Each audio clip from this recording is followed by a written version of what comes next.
So what I was explaining is the house batteries are the heart of the charging system, basically. And so you have various charging parameters. You have the alternator from the vehicle, you have a generator that's in the rear of the vehicle, and you have the power cord which you can plug into a house. The first charging source is usually the alternator, because when you're driving the vehicle, the power will come from the alternator to the vehicle battery, and then through this isolator into the house battery. So it charges everything all at the same time. This isolator solenoid will disconnect itself when the engine is not running, or when the voltage is low enough where there's no charge being put in the system, and it disconnects these two batteries, and it separates them so that if you run your house batteries dead and or your vehicle battery dead, you still have one or the other that has power, so you can connect them together, and or whatever it takes to get the vehicle running, and or vice versa, just start the generator. Like the generator starts from the house batteries, so to start the generator I've had to connect this together to get the vehicle battery to run through to start the generator. So, and there's a switch inside that you can just hold down and connect it all together if you need to. So with that said, you got this power converter charger. So when you plug your power cord in, this is simultaneous power cord goes into here also, but it was going to be too confusing to draw that. But when you're plugged into a power source via house, this power converter actually charges the house batteries, and that voltage is increased enough to where it actually goes through a solenoid and charges the vehicle battery also.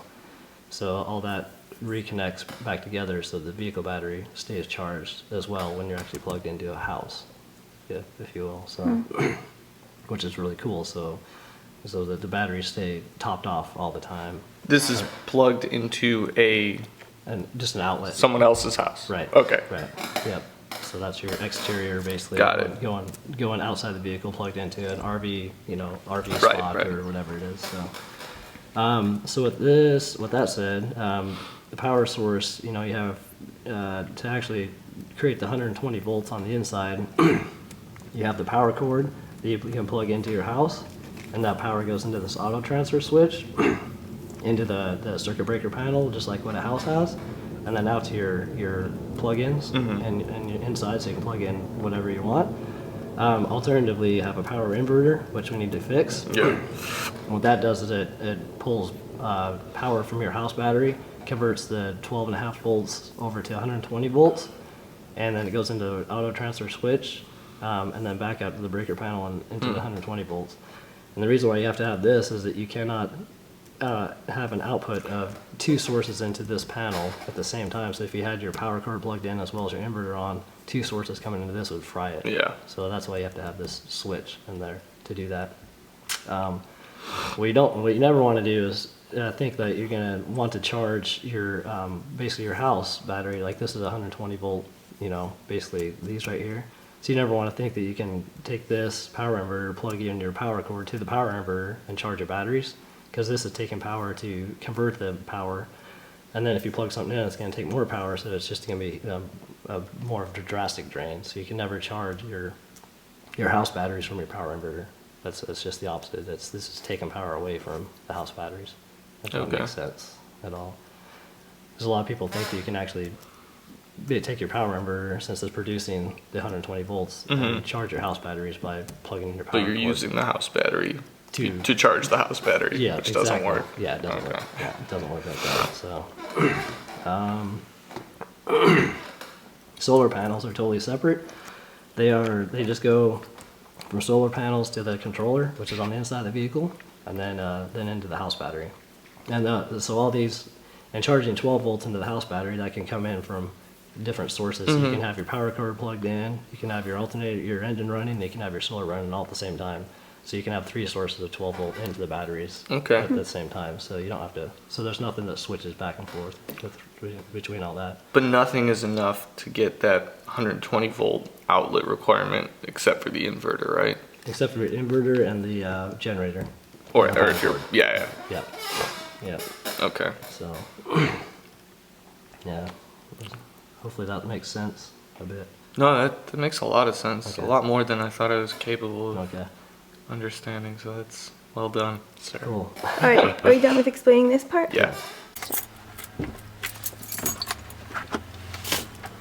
So what you have are house batteries, and then so you have wires coming in from the front of the vehicle, wires going out to the generator to start the generator, and to bring power back into here, well, into the converter, but and then you also have wires coming out of here to go to the inverter over here.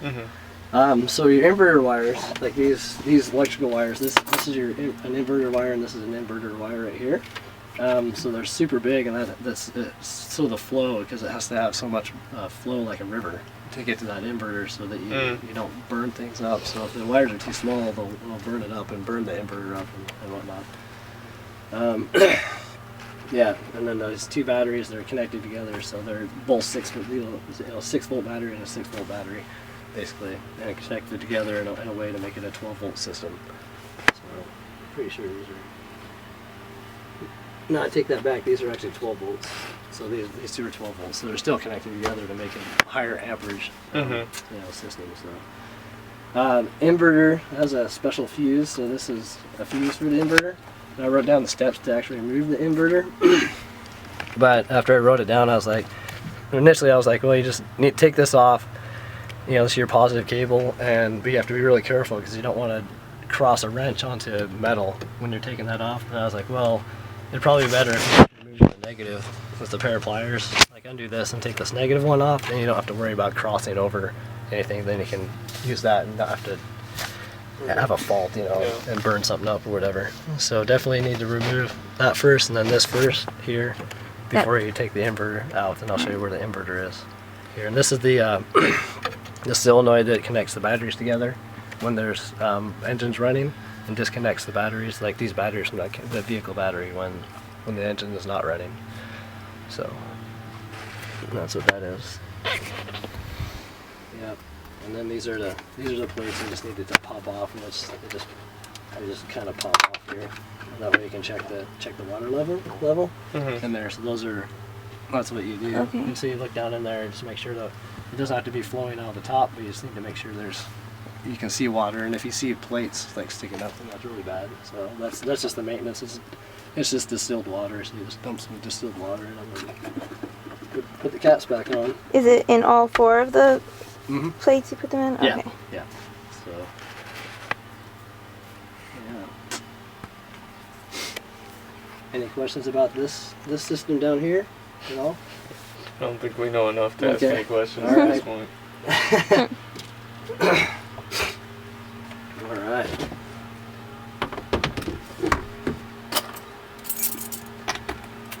So I always keep this locked up. So this is a fire. If the batteries did light on fire, this keeps the fire away from the interior of the vehicle. So that's why that's a very secure system there. The power inverter is down here underneath this drawer.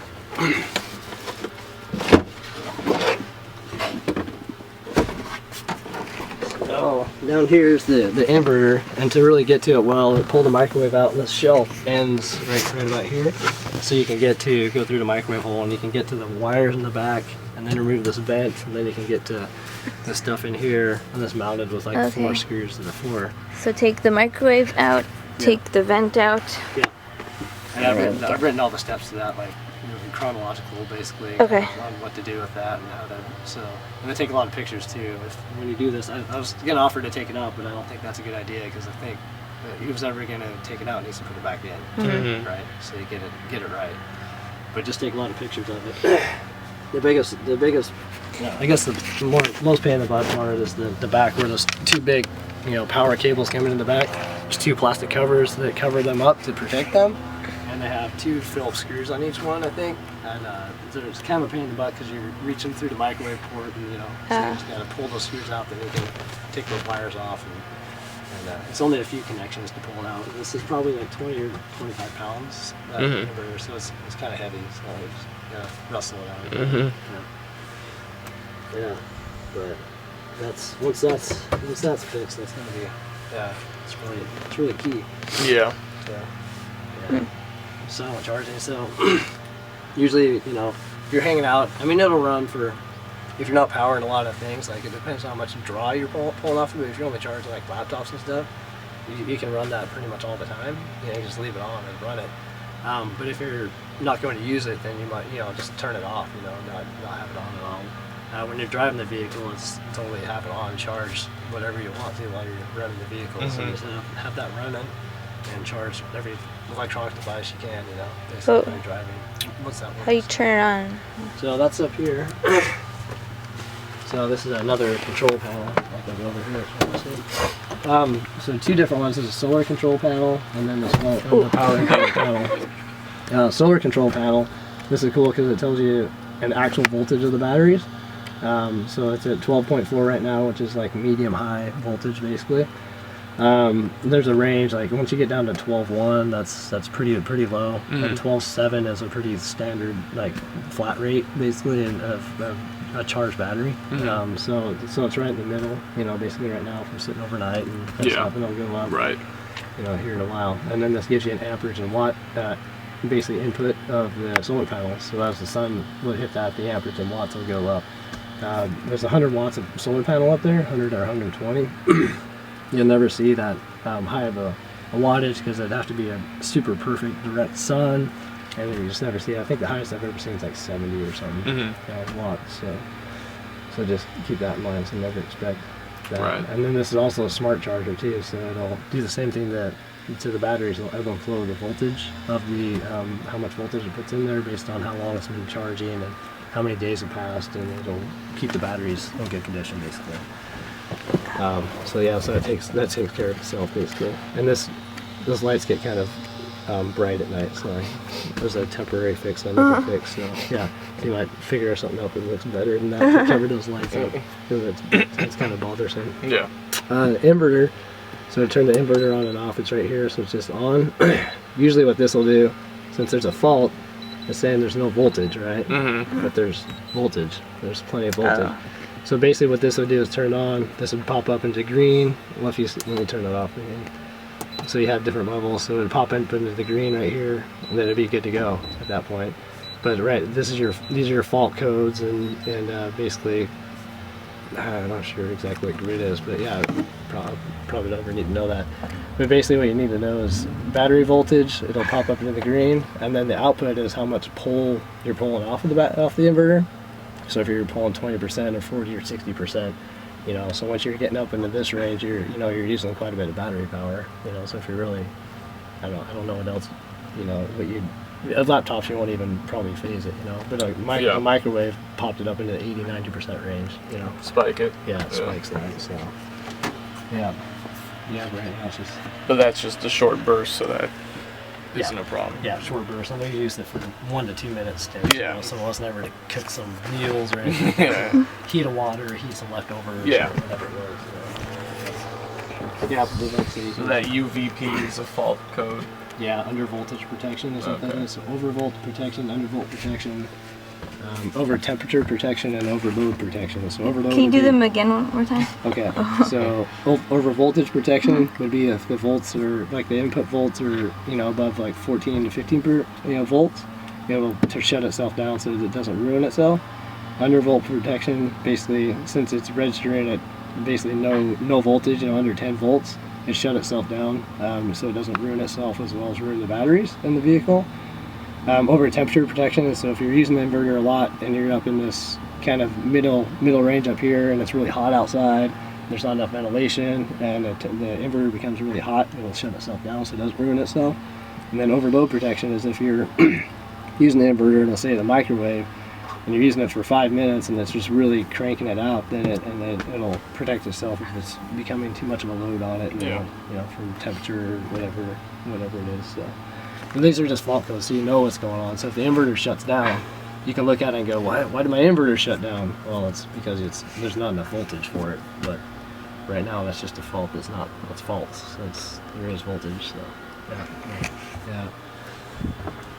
Which we got to figure that out. So, Yeah.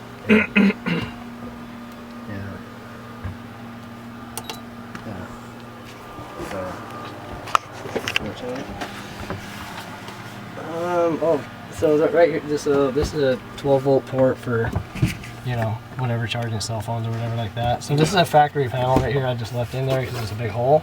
So this does nothing, this does nothing, But I did add this. This is not a video output. This is for some LED lights outside under the awning. They're cool. Some of them have been burned out now, I guess. Oh, I see them. Right. Oh wow, that's nice. Yeah, it's for hanging out at night. Cool. It dims them and stuff, so you crank it. So basically, Oh. off, and it's really low and then high. Oh, okay. Yeah. Sweet. Yeah. Cool dog. Yeah. So. Yeah, it's pretty cool because the other porch light's very dim. You know, it's just a small little bulb, and but that really provides quite a bit of light. And there's a lot of those that burn out now, so I don't know. The strips are actually pretty inexpensive though too. Yeah. So you just got those on eBay or something like that. It's just an LED light strip, and it sticks on a double-sided tape. It's already pre-taped. Oh, and look stuff. at that. And it's just a wire. Remember I put that on there to hold it in, but it's just like a really simple connection.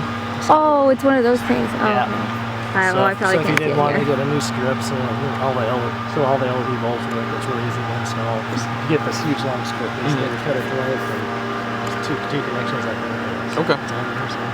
Okay. Yeah. Yeah, other than that, your porch light's pretty minimal. Yeah.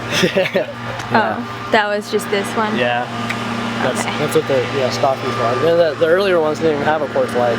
I think it was like 2000 or something they started putting the porch light on there. Oh. We don't have them before, so. This is where the old refrigerator exhaust came out. So this is actually, Nothing right now. yeah, so I covered it up. It's a hole in the side of the RV. Okay. Yeah, and I put some insulation on the back, but this is actually, I found this plate on eBay, and it's for a Cessna airplane. It's Oh, an access wow. port cover for a Cessna airplane. They had the perfect drilling for 3 holes and the exact size and everything. it was kind of a leap of faith. I found on eBay, I'm like, that looks like it worked perfectly. So I ordered it, and it was like $5. And just put it on as that color, and I'm just like, sweet. You could put a face on it. And, Yeah. so yeah, so that was awesome. Let's see, what else? So we can start here. So the propane system. So first thing you have is a spare key, which I've never used. So if you do lock the vehicles in the keys in the vehicle, there is a spare key right here to unlock the vehicle. I don't know if this is just the side door or the front doors, but I've never taken it off, so it's always set there. So this is not for the motor, just the... Right, to unlock the vehicle, yeah. This is an actual gauge for your propane, so it's right at around 3/4 of a tank right now. So that's your real indicator of your propane. So when you pull up to get propane, you want to, of course, pull up on this side to get propane, and they'll probably do it too, but make sure this is turned off. And there's a lot of people say you should travel with this turned off, but most RV people are like, hey, don't worry about it. Yeah. Yeah. So just leave that on all the time.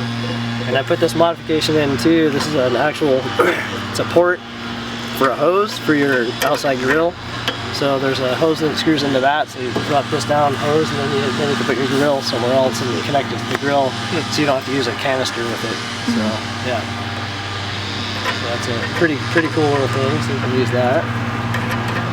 So that vapor flow nozzle, whatever you would call it, that's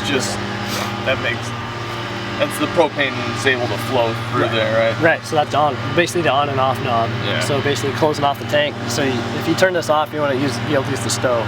Basically the only thing that uses the propane inside is the stove. Okay. So that's the only thing you want to be able to do. Oh, and the furnace, sorry, the furnace and the stove.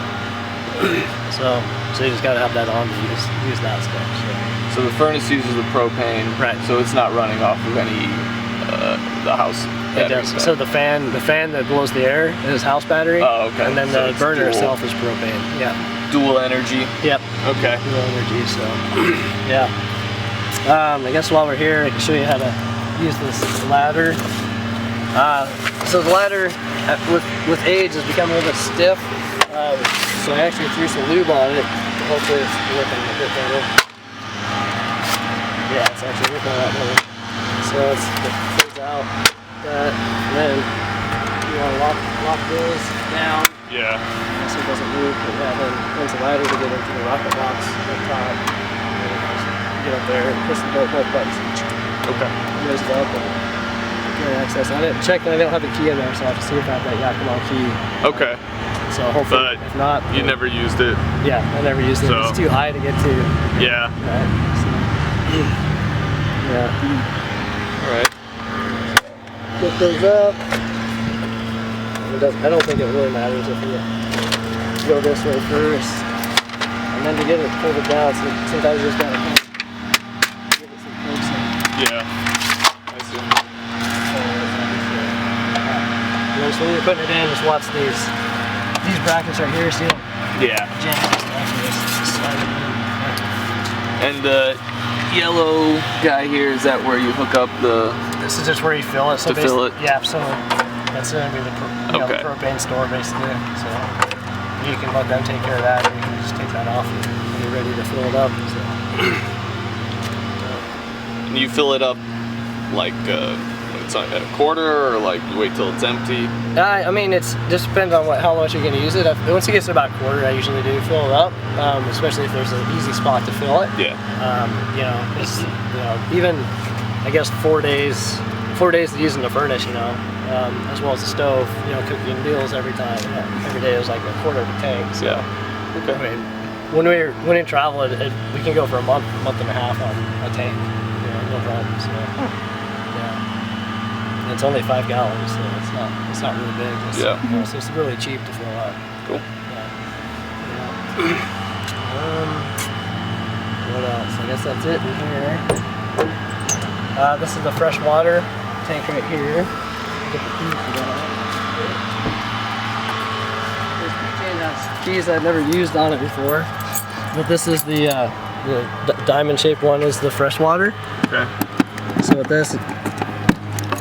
So just open that up and then just drop a hose into it. So basically you just hose and just crank it up and fill it up, and once the water starts gushing out of it, then the tank's full. So it's not really an in-depth science to it. Yeah. Just fill it up until it flows out. Do you have a hose for it? Yeah. Cool. Yeah, there's a hose in here. You can just use a regular garden hose. Oh, okay. So, yeah. Alright. I did this, put these T-handles on here. The factory had just a key port in there to lock it. Yeah. And so basically I had to have it locked all the time in order to gain access to the back. This lock cord failed after I did this, so I just put some, I didn't worry about it because you can lock this one and it'll be totally fine. So I put these T-handles on so you can actually get into it without locking it up, you know, and unlocking it all the time. And the keys on here to lock it right here. First thing is right here. So very important, I guess. So this is your power cord right here. So this is your 30 amp connector For the house. Yeah, and this is your adapter to adapt it to a normal house outlet. And you can actually plug an extension cord into this. And what we've usually done is at our house, we have an extension cord coming from the house, and we bring it clear back to the RV, so I don't have to unwind this whole thing to bring it to the house, bring a cord into it. That way, just plug it right into here, right?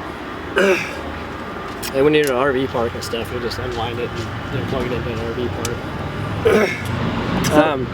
Is that just to hold that thing up there? Nope. So this is one of the manual things that you actually have to do with the charging system, with the generator and all that. So if you're gonna plug into like your house, basically your generator at that point. So this power outlet is the generator. So the generator, when you have the generator running, it produces power for this, and then this goes into the vehicle, to the RV. So if you don't have this plugged in to here when you're traveling and you want to use the generator, then the generator is not going to do anything for the vehicle since it's not plugged in. So this has to be plugged into something all the time for 120 volts to go into the vehicle. Okay, so then, so otherwise it's plugged into the house, and that's okay. Now you get it. Yeah. So it's either plugged into the house or plugged into the generator port to get the 120 volts, unless you're just using the inverter. If the inverter will do the 120 volts without this connected at all. But to use the generator in the house, this has to be plugged into something. Oh, that goes into the generator too? Right. So the It's right generators, that's what it's plugged into right up here. So. Oh, okay. Yeah. So basically, anytime this is like kind of out and you're not plugged into a house, just plug it into that. Okay. Right there. That's your generator port. What's that input button? That's for a cable. For cable TV, I guess. Oh, okay, I see. So, yeah. We're a long ways from that. Yeah. Yeah. There's an extra fan belt. So when I replace the fan belt, I just save the old one, just in case. Right? Yeah. So it's kind of a unique one, so, yeah. So I don't know if you ever want to use it or not. So Is this an outdoor rug? yeah, Oh, sweet. yeah. Right here's from under the vehicle. There's a port right here, so that's where the cord drops through. So, and then it's right here. So that's where you drop the cord down, or you put a cord, an extension cord up through that port to get into the bottom of it. Okay. Nice. Yeah.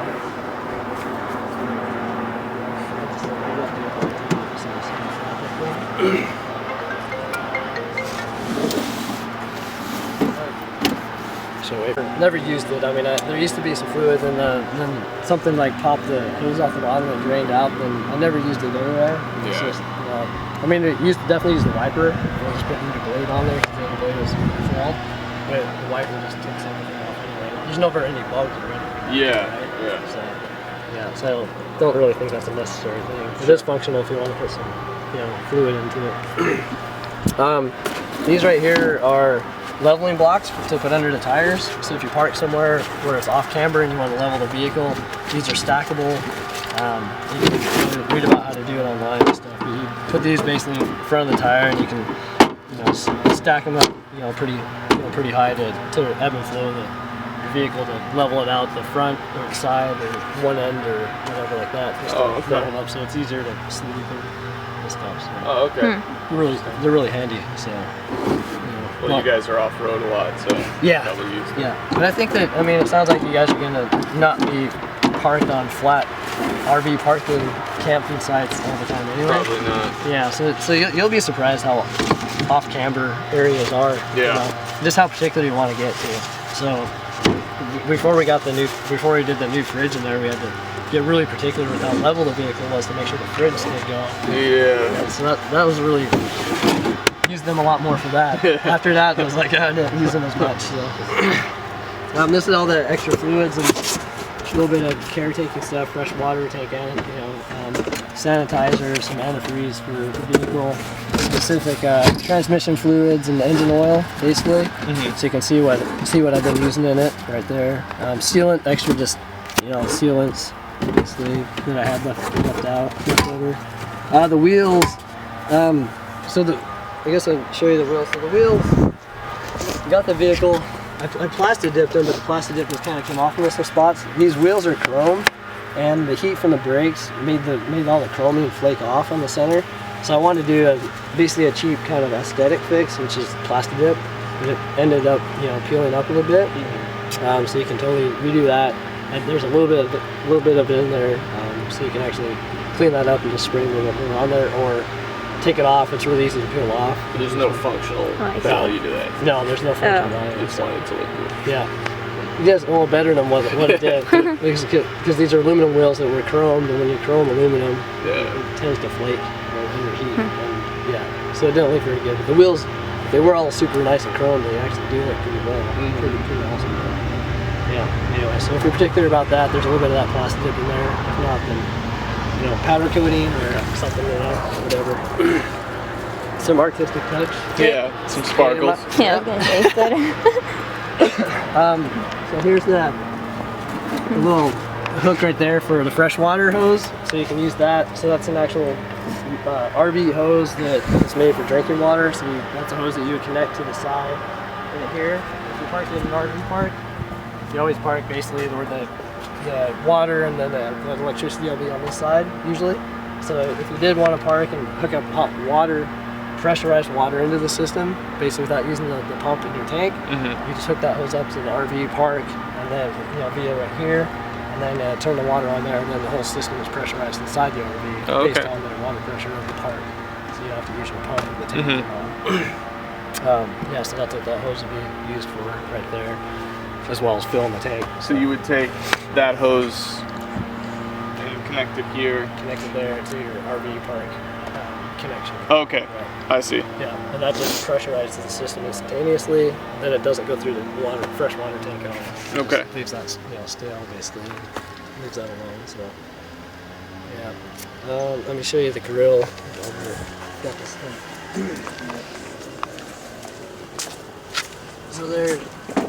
So it's just a small grill, small RV,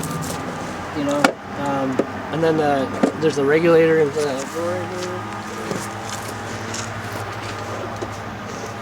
Yeah, so it's just a normal, you know, basically canister style regulator for the grill. But that hose right there is the adapter for it, basically to adapt it to the tank right there, to adapt this, and then you can use the grill. For that little upgrade unit or? Yeah. So, okay. Yeah, it works awesome. So there, into that. Yeah. Okay. Yeah. So it's pretty simple. Yeah. So just undo this. Keep this closed so it doesn't dust in there, doesn't get into it. Yeah. And so you just connect that to there, and then connect this to here. Boom.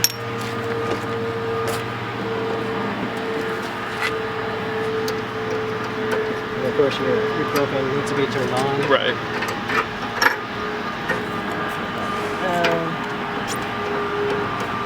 Just a little bit. That's cool. Yeah. That's off right there. That's on. So, yeah. That's it. And then just put it in the port. Puts it on the side right there. Okay. Yeah. It just rests in there. And it doesn't matter whichever way. So just like that. And then it's ready to go. So, Sweet. Yeah. We got the full demo because of the way I looked at there. Like what? Yeah. In the hose itself, these ends seal off themselves, so the actual propane does stay in the hose, so you don't waste a lot of propane. Cool. By disconnecting and reconnecting, it's just a little puff. But yeah, so that the propane actually stays pressurized.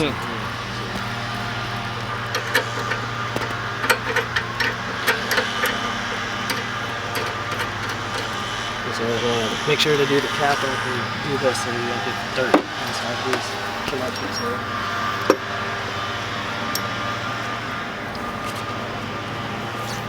If it's keeping the grill, it gets greasy and stuff. It's pretty nasty. So. I'll just do a 3-loop thing and hang this with the hose. This hose goes back here. I'll just leave that fluid thing.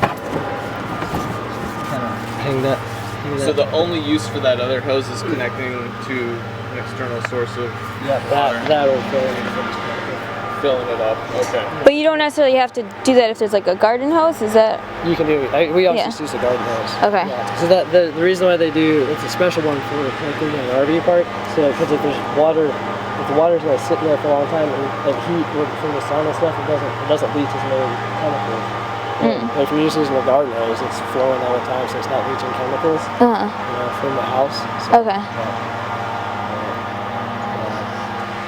Okay. Yeah. There's a light. What, like just like one of the interior lights? Yeah. So make sure that's turned off and it's not it's like we've had times where it's been on for a long time, somebody hit it and didn't realize it. Yeah. And I walk around the RV at night and I see light coming from underneath. I'm like, oh crap. So just make sure just check. I always incessantly check that basically. Before I close this up, I'm always like, alright, it's turned off. Yeah. So just check that out today. Chains. So if you ever need, you can leave these home or take them with you. So for, the vehicle is a front wheel drive. And I'll say that because all the weight is in the rear of the vehicle. It's a front wheel drive. If you get on a steep incline with gravel or snow, it's not like a normal front wheel drive because all the weight's on the back of the vehicle, right? It'll spin out. Yeah. So the chains you would put. That's for snow and ice basically. So. But so just be aware of that if you have a really steep incline of dirt. I mean, you'll figure it out. Do you put them on all the tires or? No, just the front. Okay. Yeah, just the driving tires. Yeah. Yeah. So we don't have to worry about that. Yeah. We've only been in a sticky situation on I-84, I think. We got this big old snow ice storm that came through and we got stuck in it. And then we decided to go on a little bit further. Then like the next morning, we stopped for the night and then went on the next morning. And it turns out that we didn't have any change with this. And we had the old tires that had the snow tires on. Yeah. And man, we got going up the interstate and there's a small hill.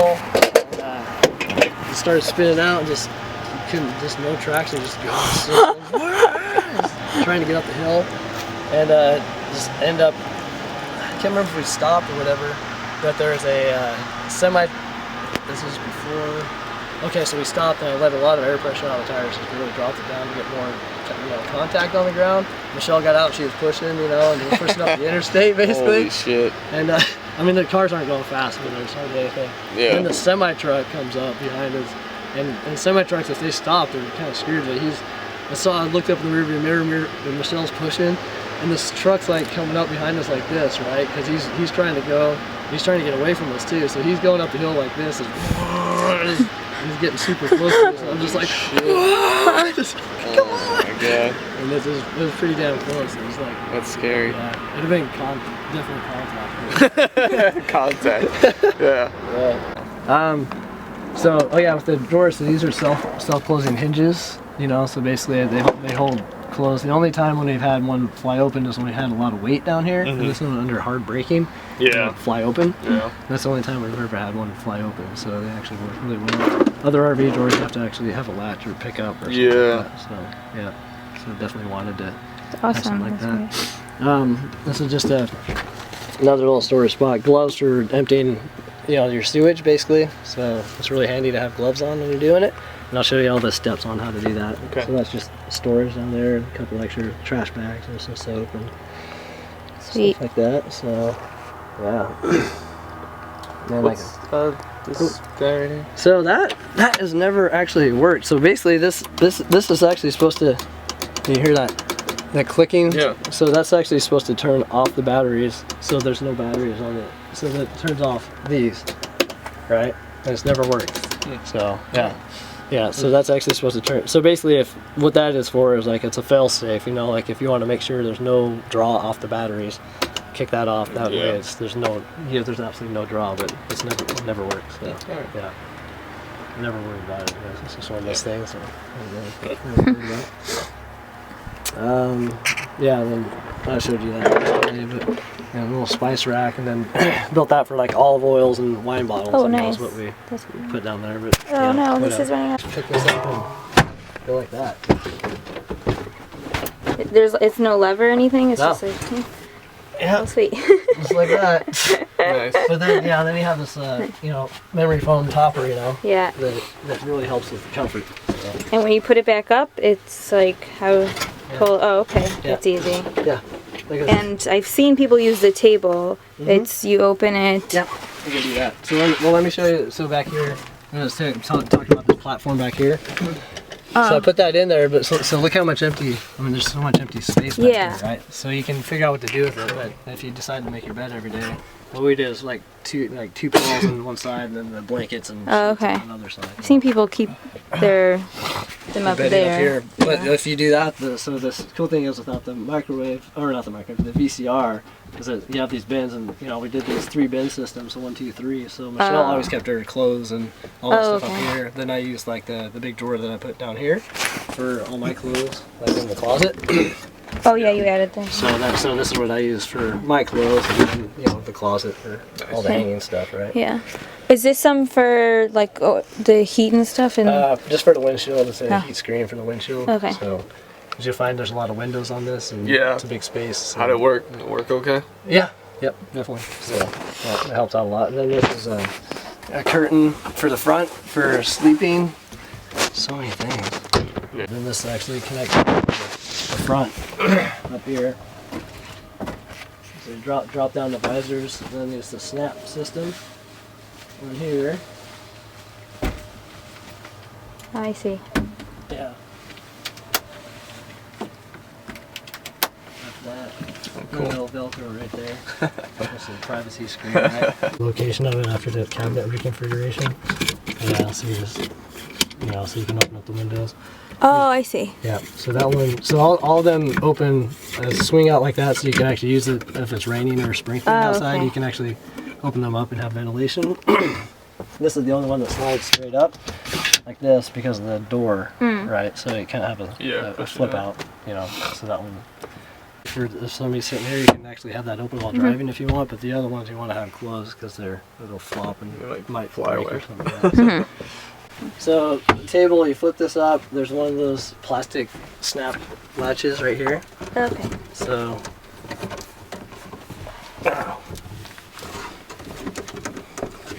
Simply. There we go. So undo that. Then it has two little ports right here for your fingers to grab onto it. Just swing it up and out. And then you have this one right here, which undoes the leg. So you swing this up and then kind of swing this out, and then at the same time, this little foot kind of comes off. So you kind of pull this out. So this button is, you can relocate the button. I think it's set in the proper spot right now. So this locks out. Then underneath, well, right here, once you get it down, you're going to want to flip this lever and pull it like that, and then it actually sucks the thing closed. Oop. So once you get this down, then you want to flip those levers. I see.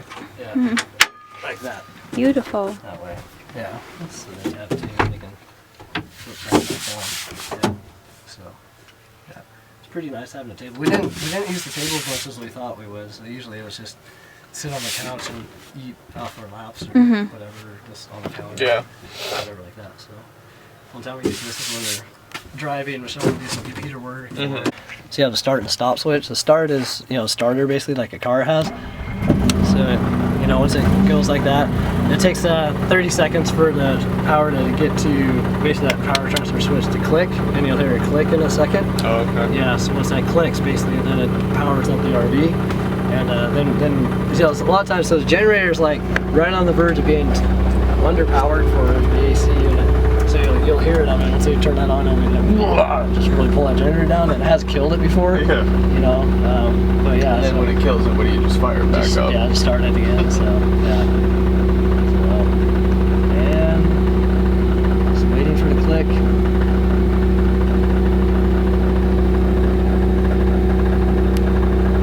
So if you try to do anything before that click, it's not gonna kill it. It's just not gonna do anything. Yeah, there's just nothing. It's not top of the end. So. Is the microwave? Maybe I missed it. Yeah, I didn't hear it. Oh, it's on. It's already on. Oh, it's on. Yeah. So it clicked already? Yeah. Okay. It's just it's kind of inaudible. It's that transfer switch is making a connection. So you can always tell the microwaves it has the lights that turn on. But then so the AC basically there's low fan,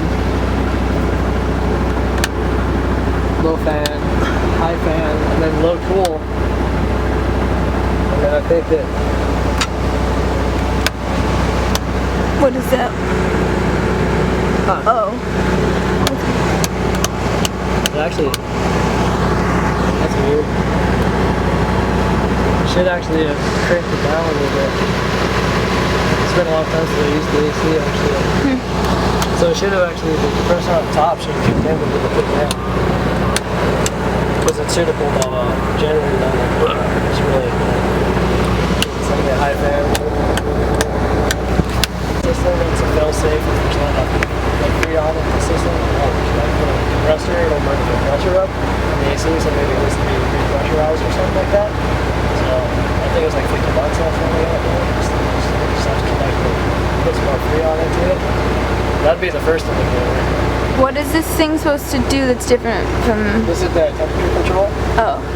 So what I'm doing is like, I got it on high cool, but the actual air conditioning properties of the air, the AC, the compressor is not turning on. Yeah. So it's only the fan right now. Oh. Because basically if the actual compressor kicked on, that generator just pulls down. Oh. I feel like with the microwave, there's substantial in that, but like,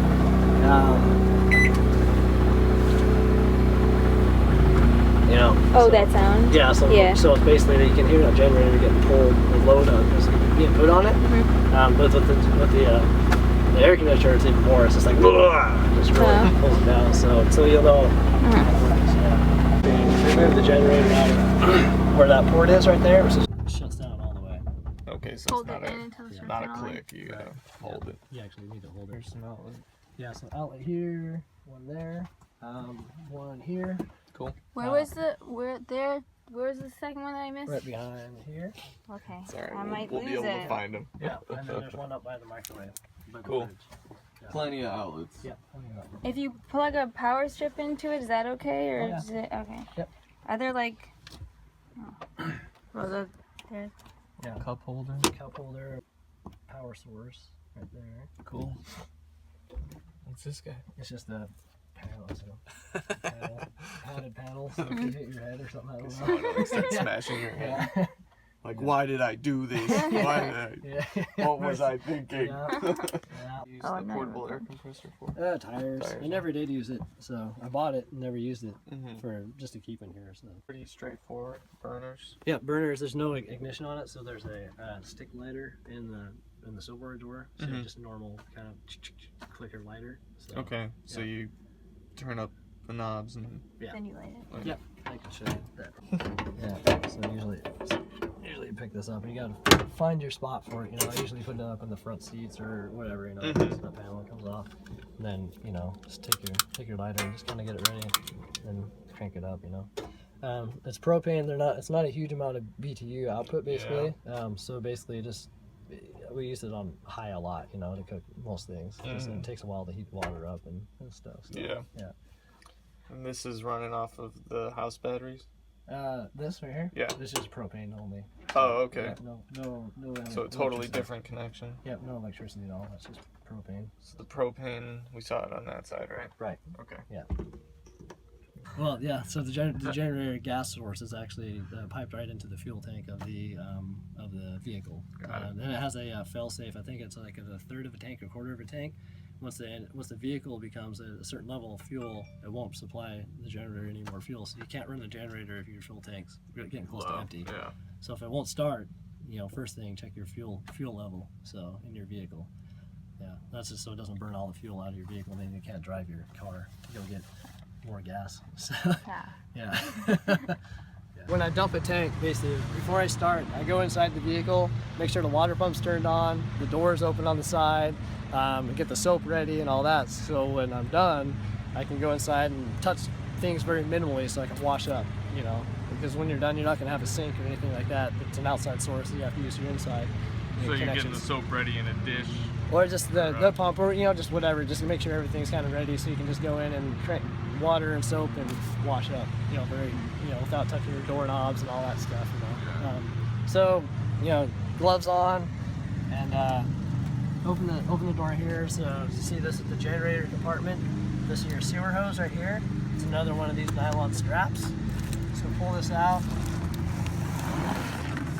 And this, so the stock configuration they have a hose that's only like this long, about. So it's really hard to get to a source to dump it. Yeah. So you don't need to be as close when you have this hose right here. So they can actually connect it. Sometimes it's totally normal to have just the touch of remnants or whatever like that just leak out because it's actually kind of sealed. So you drop that off, and there's knobs here, so it doesn't matter if you put this on and crank it there or like that. It doesn't really matter. What we do want to do is make sure that it's actually on there.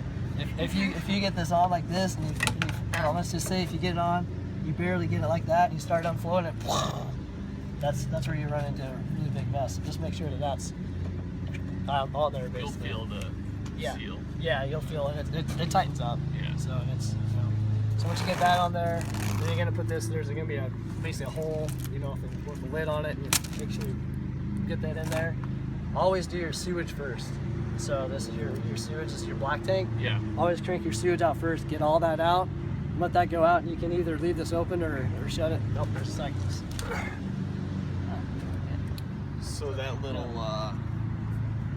hook right there is what opens the tank? Or Yeah. So you just grab this. pull that?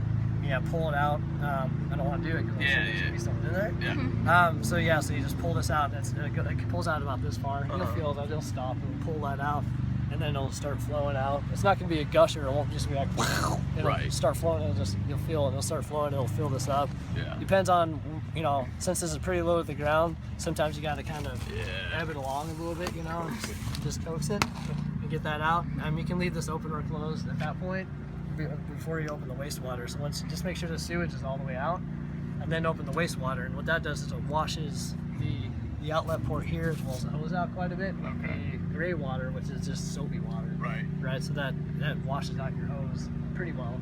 So the way you pull up the wastewater, it'll come through the black tank? No. Oh no, it's just, where's it coming through? So they both come into about right. Oh, I see. It's here. just washing out the hose. Yeah, so it's just washing out the hose. Yeah, they come into this basically junction box. I see. So the Yeah. black tank and then the gray tank come into the junction box into this unit right here. How long do you usually let the black tank, empty for? It only takes like 15 seconds or so. 15 seconds? Yeah. It's just because it's a big port and it's, Yeah. Yeah.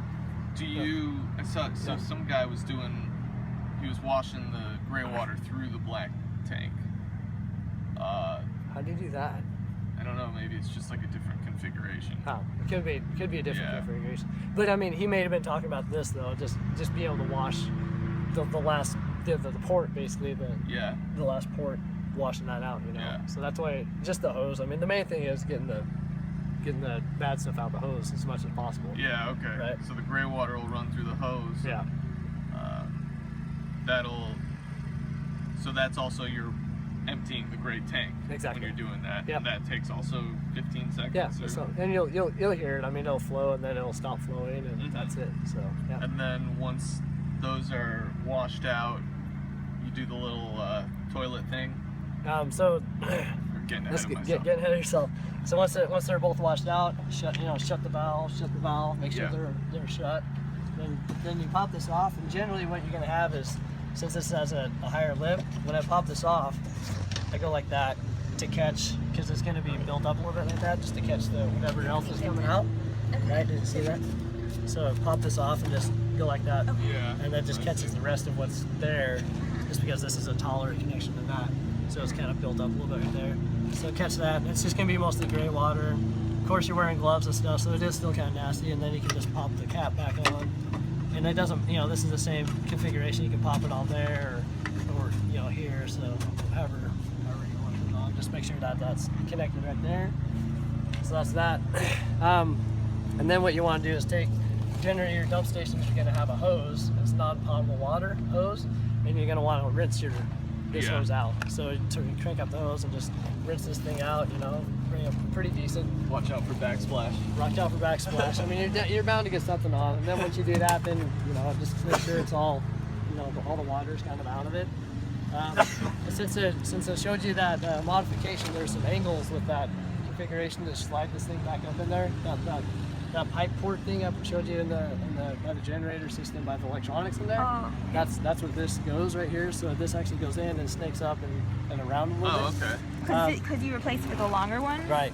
Okay. Because originally this was just like a little short section that went in there. Oh, good. But this is one of the modifications that people do to make it so you can actually use a really long hose with it. So with that said, what you got to do is when you're putting this in, it might stop a little bit because it's trying to get up and around that corner. Yeah. So you just need to kind of work it just a touch sometimes. And once it goes, it just goes like that. So just don't get impatient with it. Just start cranking on. Just kind of dip, and then once it gets past that, because it's a 90-degree bend, it's got to go around. So once it gets going, it'll just shoot right around there. So. Then do that. So then what I do at that point, so you can leave this down right now if you want, because if you want to do the bathroom, the glove thing, right? Right. Just make sure that's open up right now. So if you have this already open and your toilet open, like that, just saves a little bit of that. So then you take this and just dump about a capful or two into here. Yeah. There? A capful or two? Yeah, 1 to 2 capfuls of whatever stuff, or how much the quantity is of whatever deodorizer you get. And then just flush it down just like normal, like you just use the toilet. And just flush it down in there, and then as you drive, it'll mix it all up. And yeah. So, yeah. That'll help get rid of the buildup on the sides of the tank. Yeah, there's some special stuff that, what RV shops do if you want to get rid of the buildup is they take a water pressure hose and they just go in there and just really rinse it out. So, but Right. yeah. And then, Fuel tank? yeah, this is your gas tank. Just your normal vehicle So gas tank. that's like when you go to the gas station? Exactly. Yeah. Okay. Yeah, out of the fridge. You might want to record this. Yeah, okay. Yeah. That's all right. So the light bulb actually goes right here. I'll let you know. There's a switch for it, for the spring and stuff. I disconnected it because when you're storing the vehicle and you're not using the fridge, you need to have the fridge propped open. So it airs itself out so you don't get mold and everything that goes in there. So you don't want to leave the fridge on. If you're going to park the vehicle for a couple weeks and not have anything in the fridge, you might as well turn the fridge off and just let it thaw out and rest, you know. But with that said, you need to have the fridge open in order for it to air out. If you have it open, then this light stayed on all the time.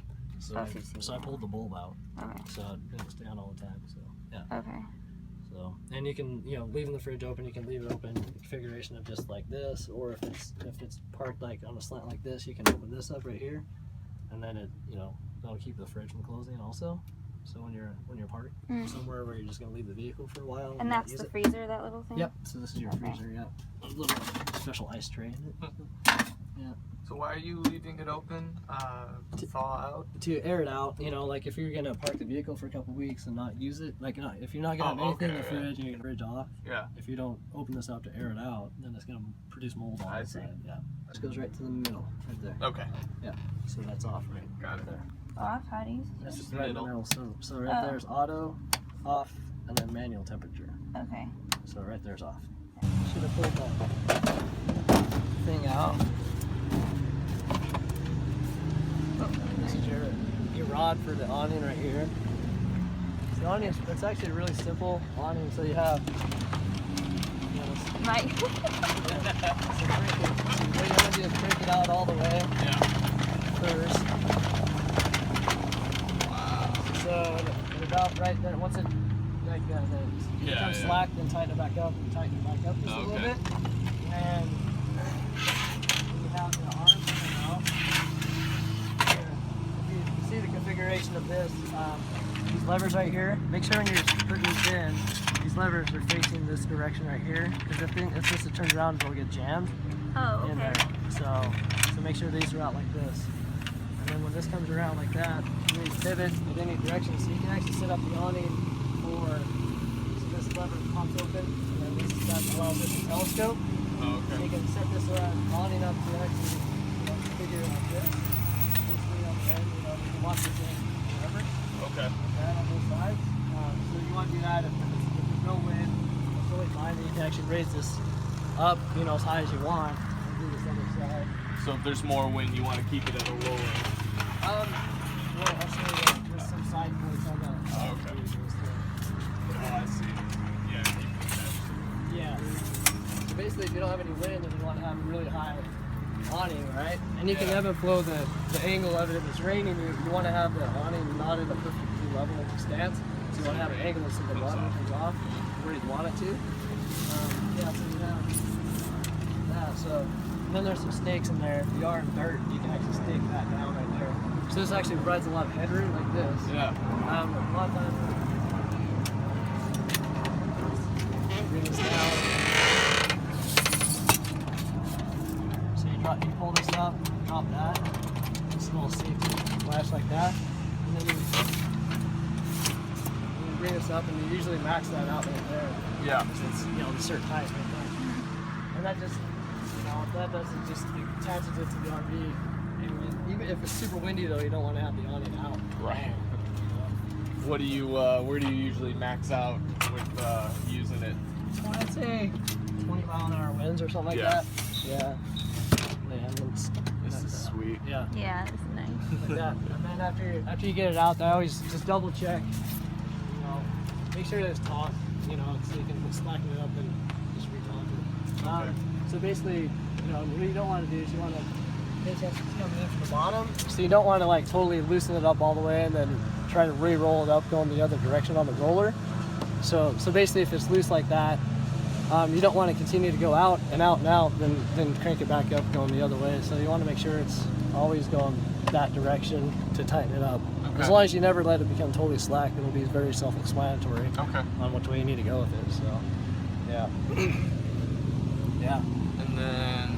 And it's a little bit taller than this, since it's on a sidewalk and it's down. Yeah. It does have a little bit more head than what it is. So the door will catch right here.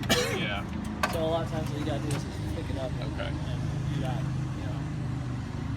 So, Yeah, you see some marks here. yeah. So basically, So you start there with yeah. the Just pull that out to 90 there. okay. And swing it all the way out. Like that. And Should just let it right in.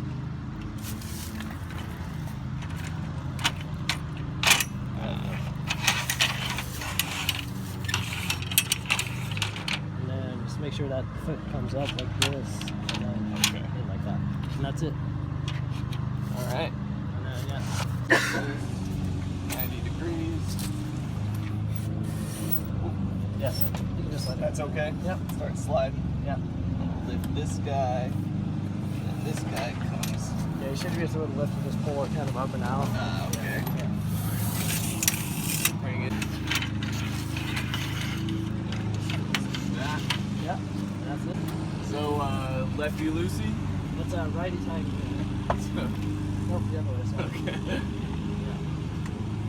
Yeah, like I said, it's self-explanatory. Once if you tension like that, you always want to have tension on it. Yeah. Go over there.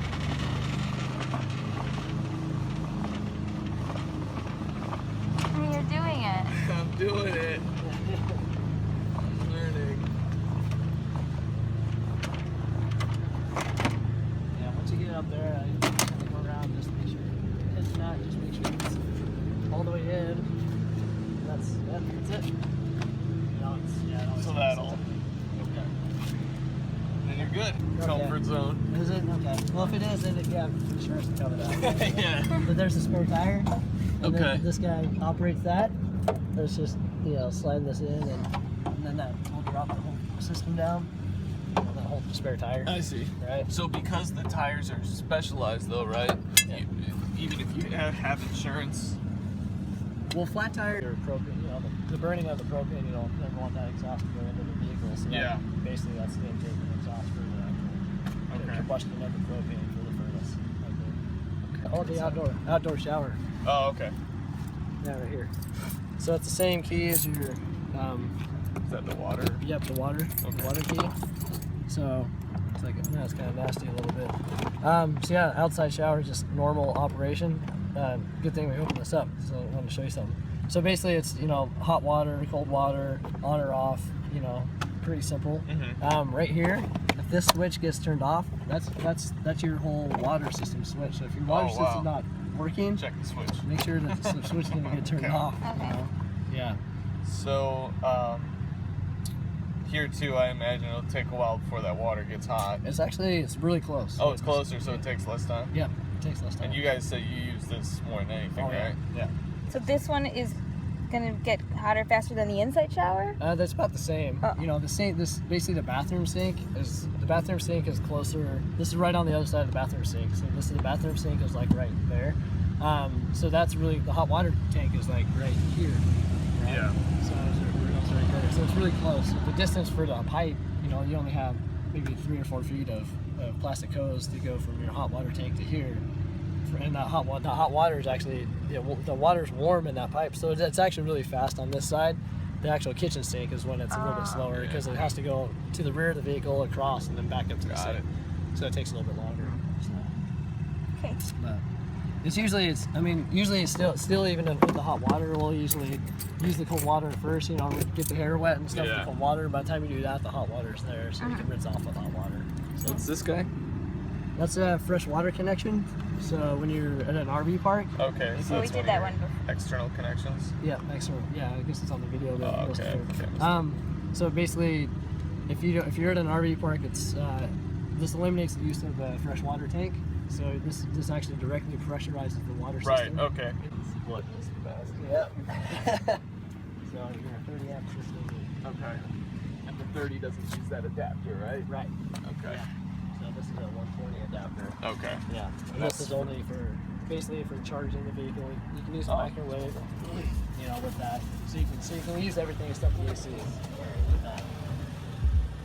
but mainly it's just to keep the vehicle plugged in. Basically, if you park the vehicle for a long time, to maintain the batteries, just if you have a way to plug the vehicle in, just keep it plugged in all the time. Yeah. That'll maintain the batteries and make those batteries last a long time. Right. That way, when you get in your vehicle to drive it away, everything's charged. Right. You're ready to go. So. Cool. Yeah. All right. Oil with that cover on there.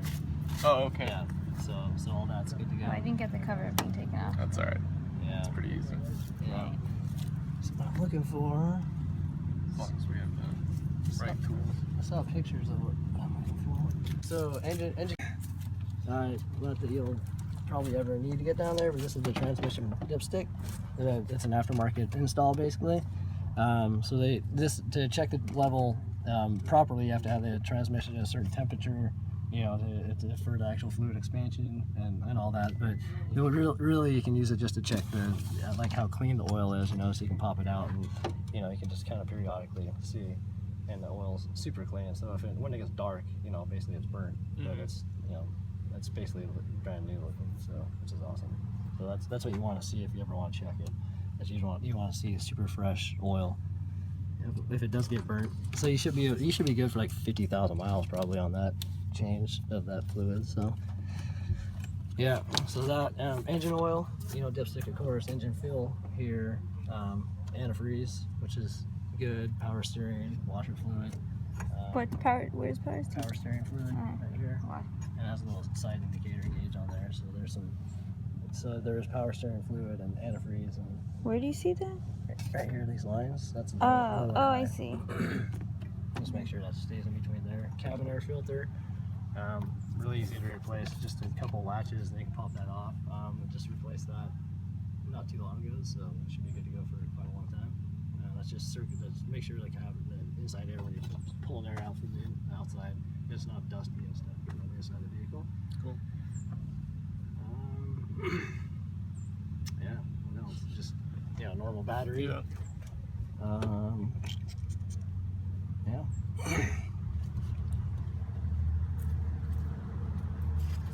So the transmission oil is totally separate from the engine oil. Correct. Yeah. And is it a different type of oil? Mm-hmm. Yeah, Okay. It's a very special oil. Yeah. So in the box there's a quart of transmission fluid in there, as well as I think a half a quart or something like that of engine oil. So you can see exactly what I've been putting in there. So one synthetic oil. Keep going with that. Yeah. At any rate, make sure you use synthetic oil in the engine. So Okay. if you go get the oil change to different places, make sure they put the synthetic in it. No matter what it is. I mean, there are differences in synthetic. Just make sure it is synthetic oil. Okay.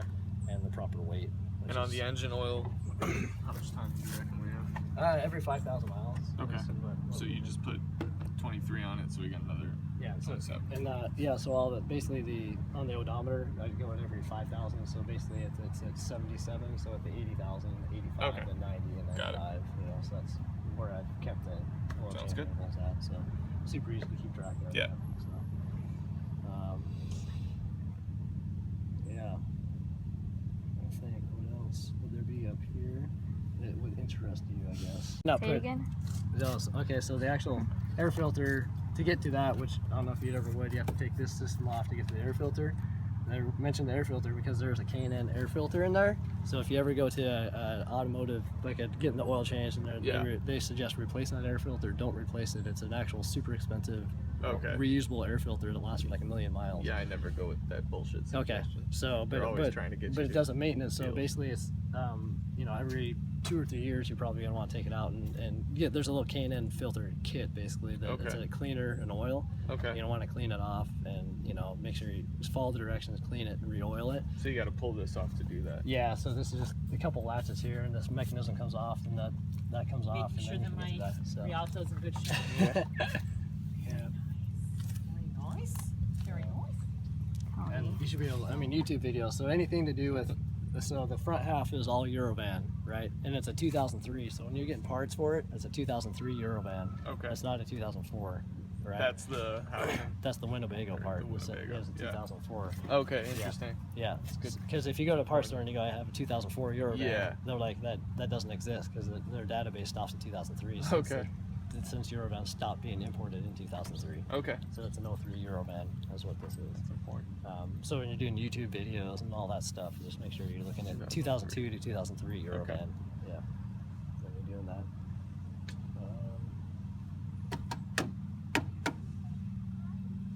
Cooler, but yeah, there's the transmission oil cooler right here, the conversion. That's in front of the radiator right here. That's the line coming up. Yeah, it's really hard to see it, but yeah, so that's the oil cooler conversion with the thermostat and all that's down there. So That's the modification you did? yeah, that's what saves the transmission basically. So it makes the transmission last a long time. Okay. Yeah. Is that like a Eurovan as well as Winnebago.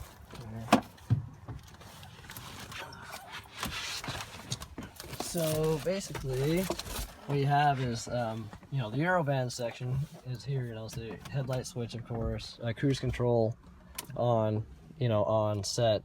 The only way to cancel the cruise control is to either hit the brake pedal or turn it off and then back on. There's no like cancel switch, if you will. So, yeah, it's kind of. Here, I'm gonna corner on the side. Yeah. So I can see that.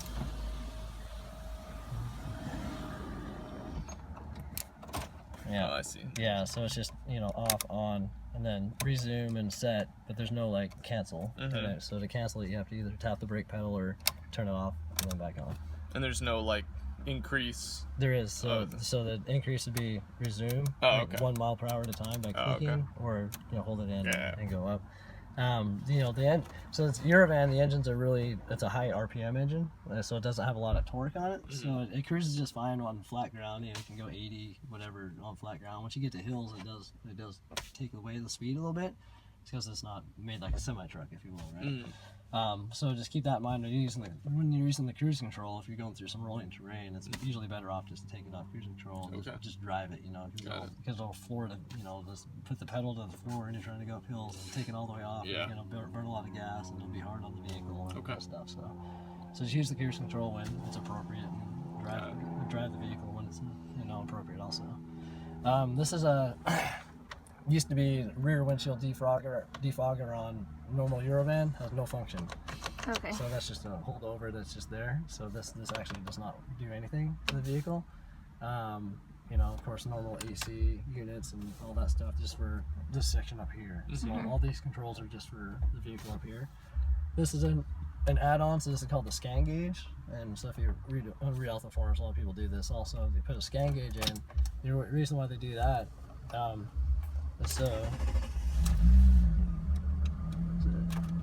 it is. So there's this little reset switch right here. If that thing doesn't kick on, just push this little thing in and out. It's a spring-loaded button.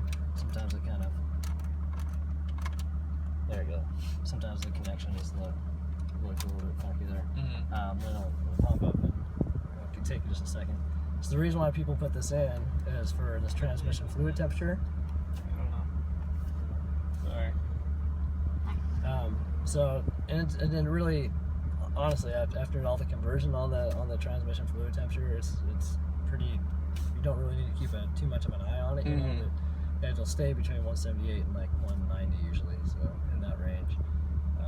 Yeah, but then other additions. There's a lot of, if you read online, basically you'll see a lot of other basically things you can do with this, like going through different things like RPM, or I don't even know what the TPS is. And there's just so many things you can actually have up on the screen, you know. So I just have you know, average miles per hour and miles per gallon, or average miles per gallon, miles per gallon, voltage, and transmission fluid temperature. That's what I usually do on there. What voltage is that reading? So it's, you know, it kind of depends on what the charge of the batteries are. So this is 13.5. You know, so when you're running it, you'll see it go from basically 14 at a max down to like 12.7. Like if the electric fan's kicking on in the front, it'll pop it down to 12.7. When it's first starting out, there's a, it kind of goes back and forth. Since this is connected to your, this goes through your computer on the vehicle. This voltage, you know, like this will read slightly different than what this does back here, because this is going through the computer system in the vehicle, where that's directly connected to the Okay, so it's the house battery voltage. Yeah, so so once you have the vehicle running, all the batteries are connected.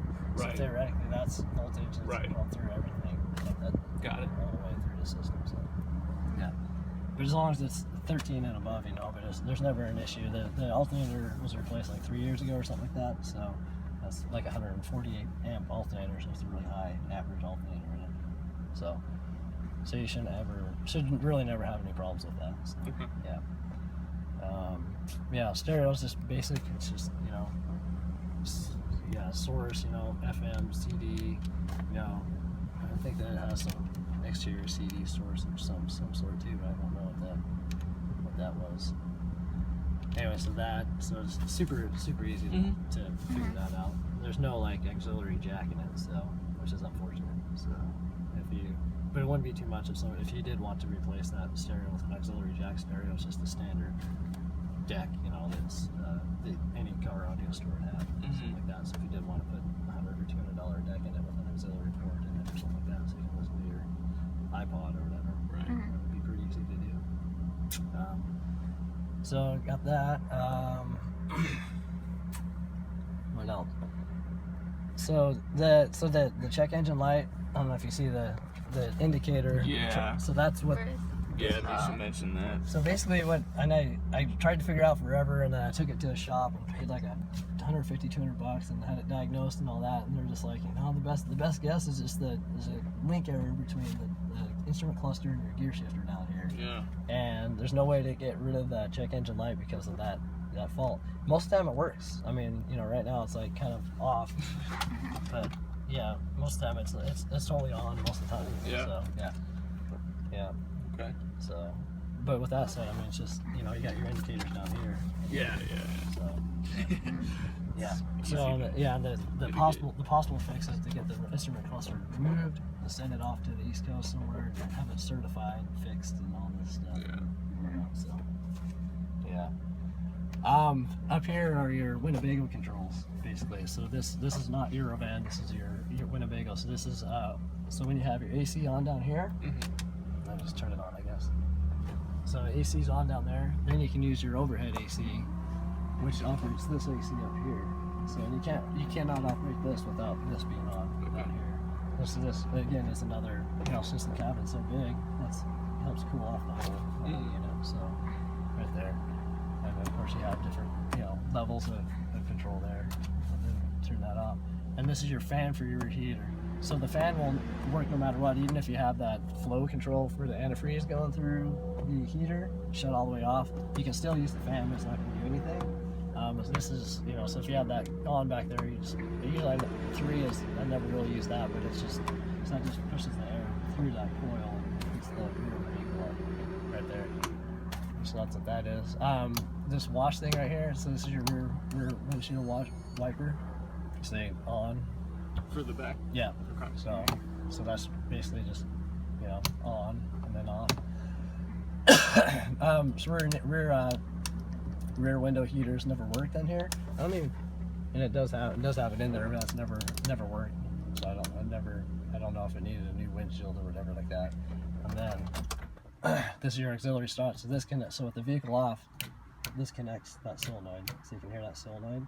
So basically the batteries are disconnected right now, but if you hold this in, and this does not stay, it's just spring loaded, so if you hold that in, it connects them together. So the reason why you need to do that is if your vehicle battery goes dead, this is your onboard self-jumping system. Oh wow. So your vehicle battery goes dead, you can hold that in. Hold that and It uses those batteries back there, so you can start your vehicle, and vice versa. If you run your house batteries dead, and you want to get your generator going or something like that, just to charge the batteries or whatever, without starting your vehicle, you can hold this in and use your vehicle battery to go through those batteries and start the generator. Yeah. But you got to be holding that. Yeah. While So you you have 2 people. Yeah. 2-man job. Yeah. Yeah. It's a 2-man job. Wait, why is it 2-man job? What was the other thing called? Because this has to be held in as well. Somebody has to go start the generator. Oh, okay. So it has to be 2 people in order to reach both of those items. But that's only happened once. That's when we had the old fridge in it and used it on 12 volt, and then that's when we were like, it ran totally dead. And we're like, oh, that sucks. So, yeah. Yeah. But like I say, you can start the vehicle and run the, you know, once you start it, then it connects with everything, and then you can just use that at that point to start the generator. Start charging. Yeah. Yeah. That's cool. Yeah. Self-contained starting. Yeah. This cup container right here, So this is, I put this in here. So basically to change the size of this, so you don't gotta mess it up, there's a little lever right there. You pop that little lever out, and you can change the size of it.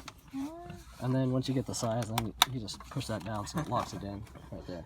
Oh, that's Yeah. like those little kid roller skates that go over your shoes. Yeah, something like that. So as far as the operation of that chair that you're sitting in, so the driver's chair is a lot more cumbersome to turn around because of the steering wheel. So what you need to do to do this chair, you gotta basically this lever right here. So bring this. You want me to record that? Yeah. Okay. So the front levers are the 4 1/2 of the chairs on both sides, and then this one right here is the swing of it. So it kind of depends on where. Yeah, so that'll work. So you just swing it around. It doesn't lock in at all. The only lock position is in the front when it's all the way in the front. So it's like a swivel chair now. yeah. So basically, yeah. So to reiterate, you gotta push the chair all the way forward, so to get the back away from the wall right there. So you gotta make sure this chair is all the way in the forward position. So if it's, when you're driving, you might have it back. So make sure you slide it all the way, Okay. and then flip that lever and turn it. Yeah.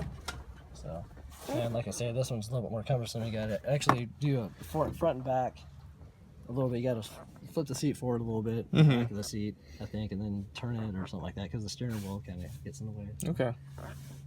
But yeah. Yep. Armrest. Okay. Armrest. So for different heights, people right now. Oh, cool. Yeah. Do that. Little side armrest.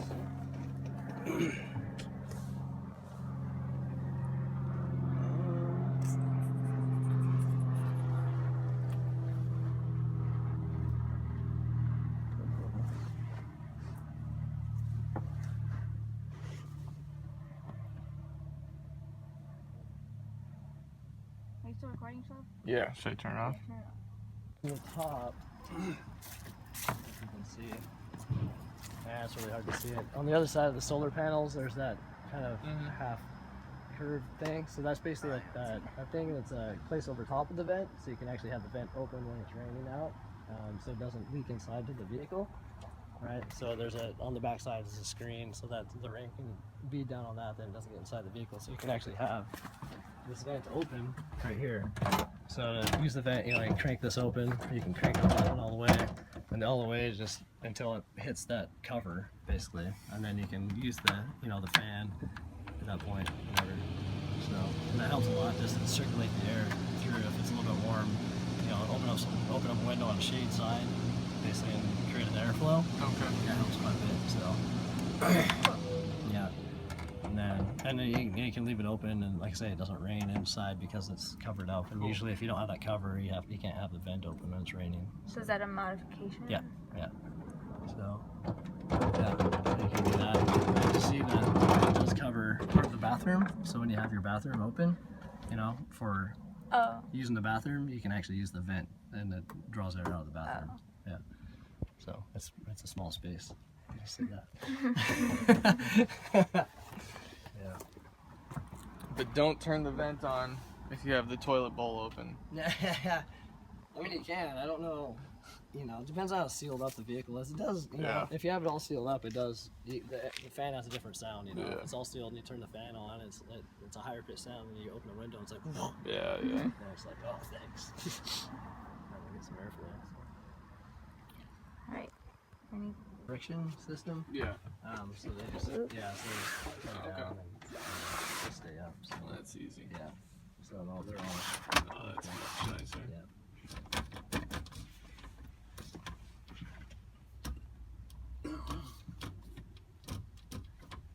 She must not have got the vent screening all the way or something.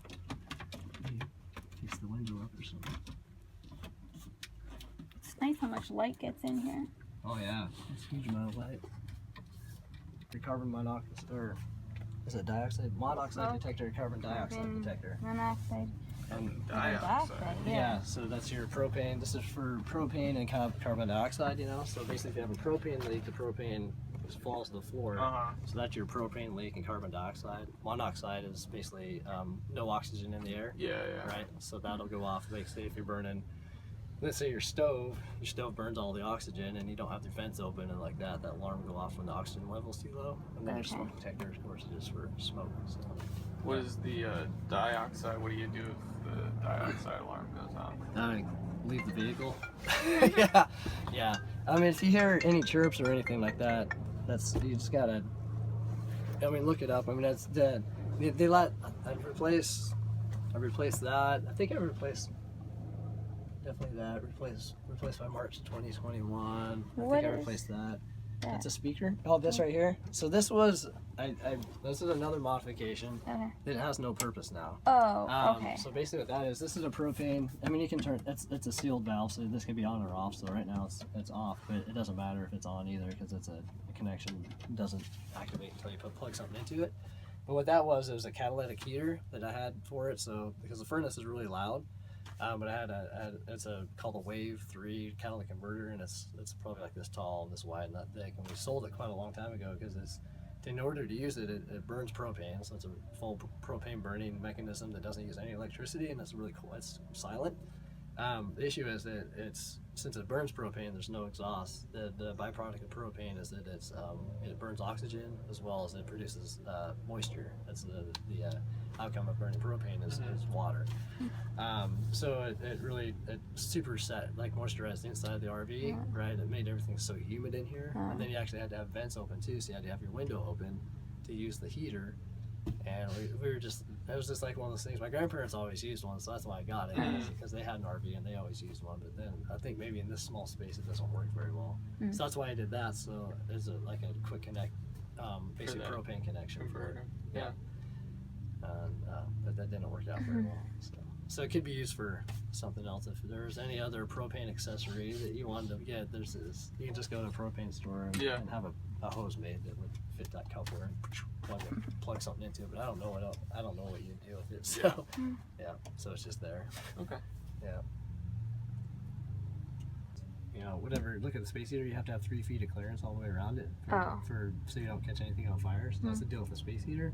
But what we used was an oil-based space heater. So something that doesn't blow air. It's just plug it in and it circulates hot oil basically through it. And so that was a lot more safe. So that's only when you're plugged into electricity though. Not nothing you can use for traveling. You know, they're kind of big, you know, so you don't want to store it and stuff like that. So we used it for like winter time, parked at the house, plug in the heater to keep the inside of the interior warm enough so it doesn't get so a lot of moisture in here, mold and all that stuff, or freeze the water tanks and all that. So we just plug that in and leave it going all winter. The oil heater in here on low. That said, there's a dehumidifier too, and I left it in here for you guys. So I converted it to a 12-volt system. Oh, cool. So but it does use a lot of power. Yeah. Yeah. So you don't want to just have this going all the time. So, but when you're plugged in, if you're gonna park this rig, you know, you're gonna want to basically plug that in, and that pulls moisture out of the air. Just kind of keep the inside a little bit more dry, you know, so it doesn't become moldy. This will take, you know, in our climate it's like a week to fill the tank up, so you need to empty it about every week, you know, or so. In our climate anyway. How long do you usually leave it running? All the time. All the time. I mean, basically when we had a park. When you were parked. Yeah, not when you're driving around. Right, so you're driving around, it's like you're in and out, and the windows are open, and everything's getting ventilated. But it's like sitting stationary. If you park it for an extended period of time. Like when you're not using it, you mean? When you're not using it. Yeah. It's good to have that. And if you don't want to do that, if you're going to park it for quite a while longer, you get some of those hang bag style dehumidifiers that are made for like closets and stuff like that. So you can get them at Lowe's or whatever, and just maybe hang 1 or 2 of those up in here so that it'll draw moisture out of the air and put it in a bag and stuff like that. So if you can't take care of it, but highly suggest that. So as you come back and you'll find, you open up your stove and there'll be like mold in the stove and just everywhere there's moisture, there's moisture gets trapped everywhere. You're sleeping in here, 2 people, all the windows will be covered in moisture in the morning. Yeah. Just the humans produce a lot of moisture, so these things stay pretty moist on the inside. That said, this is a moisture rag, so basically, so when you go to drive, I always wipe the windshield off, because if you don't, it takes a half an hour to dry the windshield off with the heater. So you just wipe off the moisture, and then you can wring this out and dry it out, and that way you can drive a lot sooner and not have to warm the vehicle up so much. Yeah. I think you'll be surprised how much moisture there'll be. So, yeah. Those airbags on the rear of the vehicle, basically it's a leaf spring system as well as airbags for overload. Basically different weight variations that you put in there. So you need to have at least 5 psi in there, up to 100 psi max. I usually kept them around 45 to 50 psi based on the weight that we put in there. And that increases the ride quality as it increases the load capacity of the actual vehicle, so it doesn't sag so much in the back. So those to check those, we're gonna fill those. There's a port right here on each side. It's basically a normal car tire valve. You see that? Yeah. So you pull that off, and it's a super small air volume capacity. Okay. So it's just a normal carport there. The thing is that it's a very low air capacity, so if you're going to use like an air compressor, it's just a touch and off, because if you can overinflate it and blow them up. I've used a bicycle tire pump is what I've used, and it's only 3 to 4 pumps, so it's it's inflated. So that's what I would suggest if you're gonna have bikes. You have a tire pump, and so if you're gonna check your air pressure on that. They don't leak at all. How often are you checking that? I usually do it when I do my air pressure in the tires. Just double check them both, because if one happens to start leaking, if the vehicle may ride funny, or like going over bumps kind of weird. If one's at 30 psi, one's at 60, it'll have a different effect on how the rear. So there's one on either side. Right, there's one on either side. And you just want to keep them even, somewhere between 5 and 100. Right, keep them even. Yeah. Okay. Yeah, and you'll see. Basically, if I let the air out, the vehicle will probably drop down to here or so. So it does raise the vehicle up a little bit. Also, at 100 psi, you probably never need to go there. And in the beginning, when I had the RV, we went up to the max just to get the vehicle up a little bit higher. But since I've lifted the vehicle, we kind of had to do that. So. Okay. Yeah. So around the 45 to 50 psi. Okay. Really good. Bridge, went over that. Driving the vehicle and the tire stance. So basically, the rear of the vehicle is a little wider than the front. So the tires track at a different spot. Okay. So when you're on the interstate and you get the trucks make these deep grooves in the interstate, where you have these dual tire grooves sometimes on interstates, this vehicle does not like those at all, because like the front tires want to be in a different spot than the rear tires. So you start getting this fishing where the back tires are trying to go somewhere and the front tires are trying to go somewhere. So it's really unnerving. You feel like you're just like kind of on ice skates, right? It's too bad you just get out and go in the other lane, and get in the fast lane or whatever, because it's I've never heard of anybody crashing one of these because of it, but it feels really funky. Okay. Yeah. So Yeah, I know what you're talking about. Yeah, Those grooves. yeah. It's just amplified even more in this vehicle just because of the different tire stance. And then also, since the tires are wider in the back when you're taking a corner, a lot of people are used to their normal cars where the tires are the same width, so you have this perception of where the curb is. Yeah. Many curves have been hit with the back tires just because it's just take a corner and you have this perception where maybe the tires should be, but they're actually further inbound than what you think they are. So just make sure you give the curb a little bit more space. Yeah, take it like wider. And take it a little bit wider. Yeah. So, Okay. Yeah. Yeah, I never thought. Yeah, I wrote down a list of taking out the inverter, basically. So an actual step process. Yeah, we'll probably